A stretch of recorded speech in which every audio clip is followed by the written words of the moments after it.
In fact, in honor of you, I just sued CBS today because of 60 Minutes. You know why I sued them? Because she was on, and it was called Election Interference Fraud. Very simple. She answered a question. It was a question.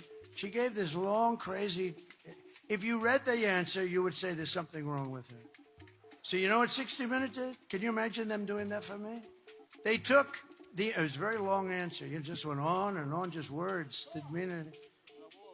60 Minutes and CBS cut it all out. And they took another answer for a meaningless question and they put it up there. Do you know that, right? They put it up there. They took it and they put it up and they replaced an answer that would show that she's not qualified cognitively, as I would like to say. I think she should take a cognitive test.